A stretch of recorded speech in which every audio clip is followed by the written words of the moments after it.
New. President Trump revokes Kamala Harris's Secret Service protection. Team Harris responds. We've got all this and more on today's episode of Gateway Pundit's Week in Review.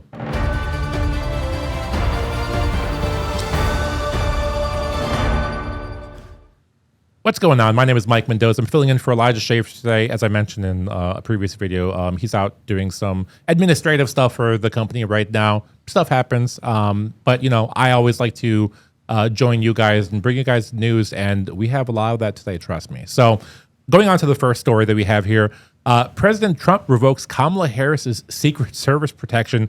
Team Harris responds. This is by Cullen Linebarger. And there she is, the woman herself. By the way, was she not Kamala at one point? Like, I feel like during, and by the way, I'm joined by Michael Hennessy behind the producer desk.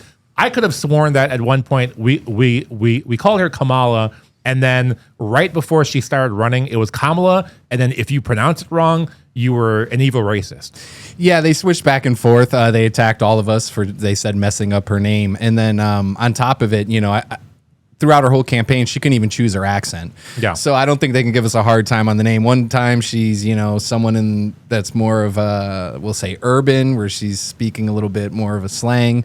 Another time she was talking as if she was Spanish. And then she was supposed to be like the first, you know, black female president. Then she was an Indian female president. So yeah. A lot of back and forth. I think Kamala's really confused on who she is, and that's why she has that crazy cackle laugh. Right. No, yeah, there's definitely a bit of an identity crisis there, and it even goes down to just her first name. So, but because I mean, it makes sense. Like even with Elijah, for example, it's like what you put the what's the word? The emphasis, like which syllable, like you put the emphasis on. It does make a big difference. So anyway, besides that, that's just a weird thing I just thought about there. But anyway, onto the story.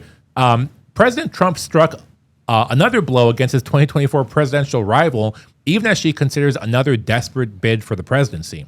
As CNN reported, Trump revoked Kamala Harris's Secret Service protection on Thursday. Harris previously received 6 months of protection after leaving office in accordance with federal law.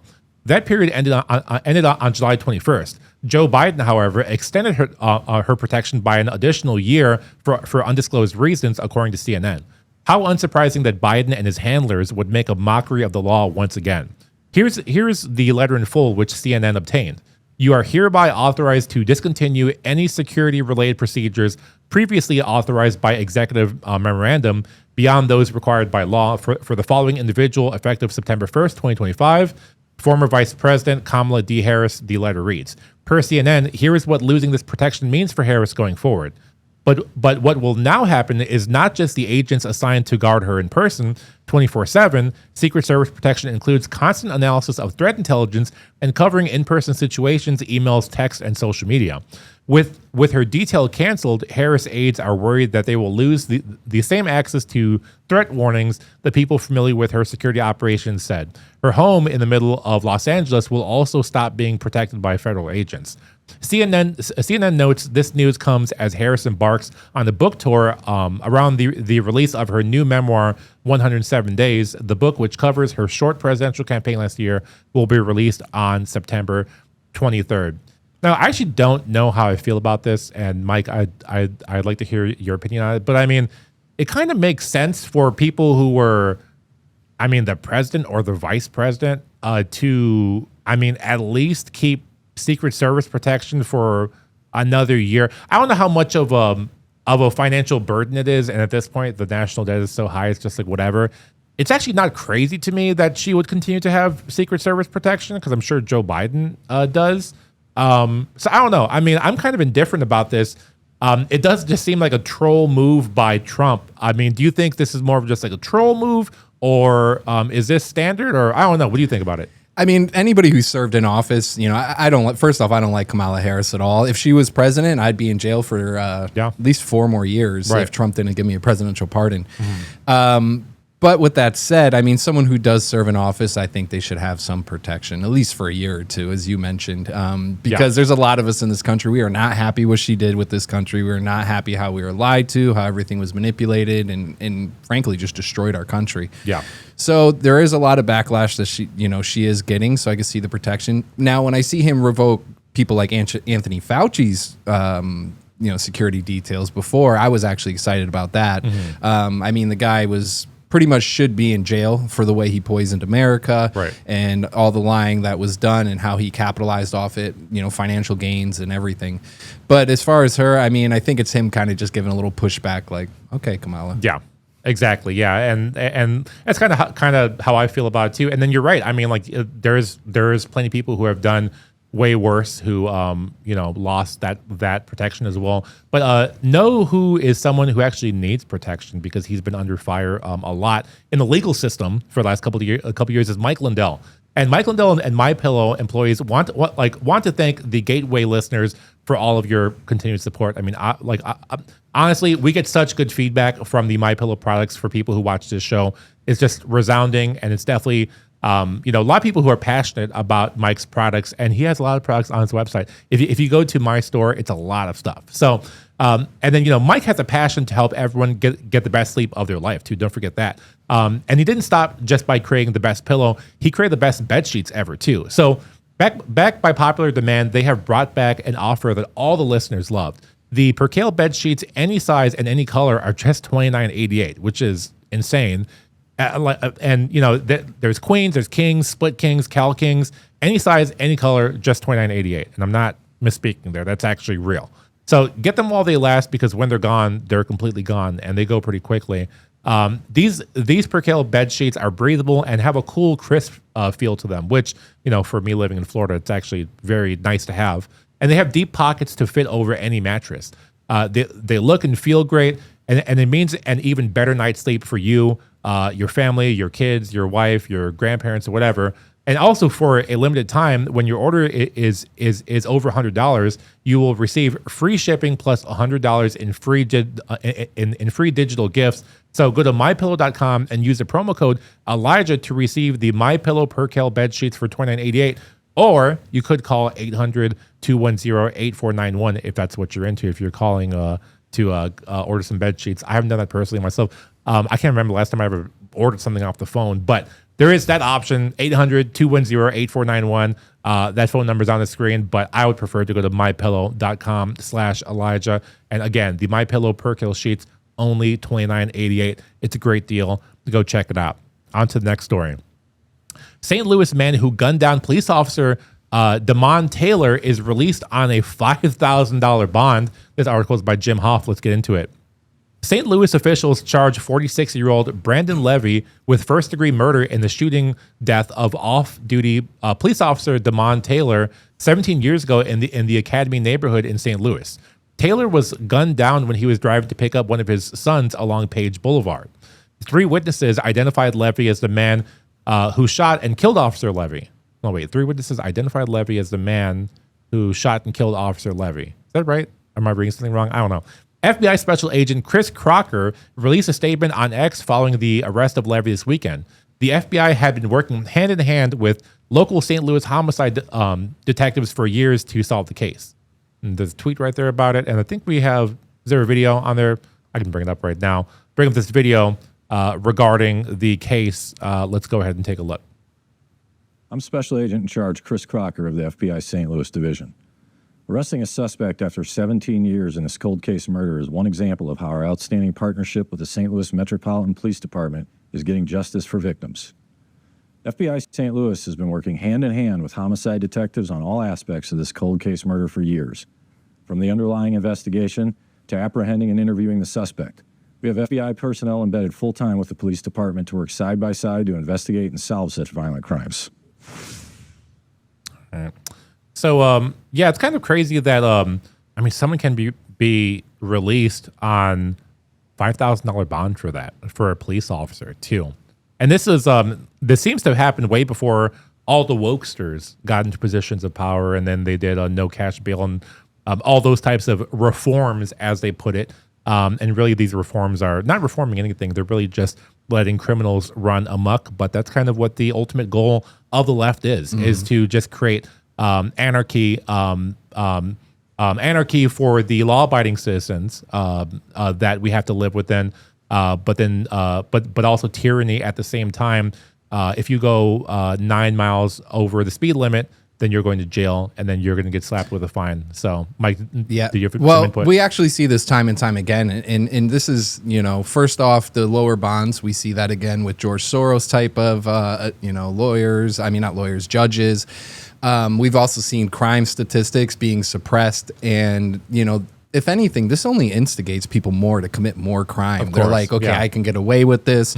I'll be out of jail the next day. Everything's going to be okay.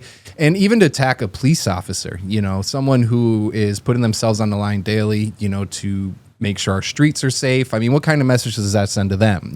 Our government will not protect you is pretty much what it's saying. And it's also letting these criminals and everybody else say, hey, I can do this anything to a cop. I'll just $5,000 bond. I mean, that is nothing that the person, So it just blows my mind. We keep letting this happen. We need to stop hiding crime statistics. We need to stop pretending, not letting out. If someone commits a crime, we should say exactly who it is and what they're doing. And instead of putting out this false message that we hear time and time again, they always say if a crime disappears in the news, we call it a Betty White because I bet he's not white. But we see plenty of that over and over. Yeah, and wasn't there a video of, I believe it was like a Venezuelan migrant or something, or maybe it's a black person, I forgot. But they were in the back of a police car, and then they were saying, oh, it's fine, I'll be released, and then I'll be right back on the streets pretty soon here. So that is a sad state of affairs that we have kind of put ourselves in, and, we need to, this is why I think Elijah talks about El Salvador so much, because, I think El Salvador had one of the highest murder rates, and now it's virtually zero, which is just crazy to think about. Meanwhile, here you can't even leave valuables in your car unless it gets stolen by an unsavory individual. But that's all sad stuff, obviously. But I actually have a kind of a white pill of a story that I want to read to you guys. Cracker Barrel's founder has some strong words for the woke CEO trying to rebrand his old country store. We have a video that I'm going to pull up for you guys right now, and I actually saw this earlier in the week. Let's watch it. Honestly, the feedback's been overwhelmingly positive that people like what we're doing. I'll give you another soundbite. I actually happened to be in Orlando last week with all of our managers. We bring them together and once every other year. And the number one question that I got asked, Michael, was, how can I get a remodel? When can I get a remodel? How do I get on the list? Oh, really? So because the feedback and the buzz is so good, not only from our customers, but from our team members. They want to work in a wonderful restaurant. So we're doing everything for our guests and our team members. By the way, I love how Michael Strahan, that's like the way where you like let someone know that that they're lying, but you don't want to say. You're like, oh, really? And by the way, my producer Michael Hennessy just let me know this is the new CEO. We'll get on to the video about the old CEO and then his words for his new CEO. Also, just her mannerisms are very unsettling. I shouldn't say unsettling, but it's just like she's trying to make up for something. She's like too giddy. She's too bubbly. She obviously doesn't believe what she's saying. She just like, it's almost like, this actually really reminds me of the person who made the call to do the Dylan Mulvaney ad with Bud Light. It was just like, oh yeah, like everyone loves it, blah blah. It's like, do they though? I don't think people who drink Bud Light would actually care so much. But this is the video about the old CEO. And by the way, could you bring up the split screen real quick? Just this guy's living room is exactly how you would expect the old CEO of Cracker Barrel to be living. This looks like every octogenarian, I think you call them.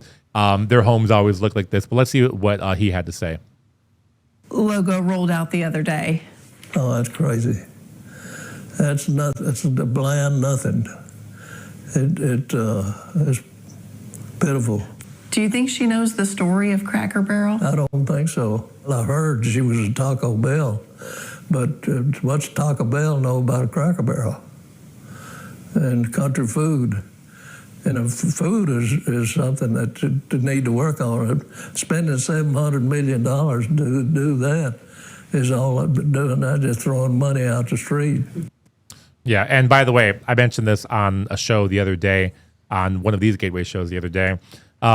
I'm by trade a graphic designer. That was kind of how I got my start. I started working for other conservatives in the space and making logos for them and just doing whatever they need in terms of promotional graphics, thumbnails, whatever. And I honestly, I hate this whole, and I guess I can't say much because even like with the with other logos I've made, I've kind of implemented the same principles, but I do hate the over minimalization of everything. Not everything needs to be super minimal. Not everything needs to be super modern. Some stuff should have character. And I've said this multiple times. I'll say it again. I'll try not to say it again because I said it on the previous show already. But the first fast food chain, which starts to for instance, Wendy's with the sunroom. The first fast food chain to bring back their 90s style restaurants, I think, will have an influx of customers. I'll just say that. I did see that actually, speaking of Taco Bell was considering having a Y2K menu. So items that they had on their menu. I don't know if it's so much the woke thing. I know I'm going against the grain a little bit. I think there is maybe a piece of that because it's like a white guy on the logo. Also, even that little peg game they have in there. If you lose the peg game, you're called an ignoramus, whereas now it says there's nothing to be embarrassed about. Which kind of and I mean that's actually been going on this whole there's no losers mentality that's been going on since I was young. But I don't know if it's so much the woke thing, but it is good to see that they actually have backtracked and they are keeping their same identity because we already have so little things to harken back to the America that we grew up in. Just let's have our Cracker Barrel, let's have our sunroom at Wendy's, let's have the play place at McDonald's. The red cups at Pizza Hut, the salad bar at Pizza Hut. Just bring it back. And I mean, there obviously is no going back because things are so different now. But I mean, things need to have character. Not everything can be completely modernized and then just boiled down to this minimalist abstraction of it. I think that things should have character. But with that said, I want to encourage you guys to go to thegatewaypundit.com/join. There you can join the mug club. And more importantly than getting this awesome mug that has the embossed logo on there and then the word mark on the back, more so than getting that, you support real journalism, which is the real important thing that you do by joining at thegatewaypundit.com/join. I'd like to thank you guys for joining me for another one of these episodes. I'd like to thank Michael Hennessy, Snowflake News, for helping out with the production behind the producer's desk over there. And we will see you guys in the next one.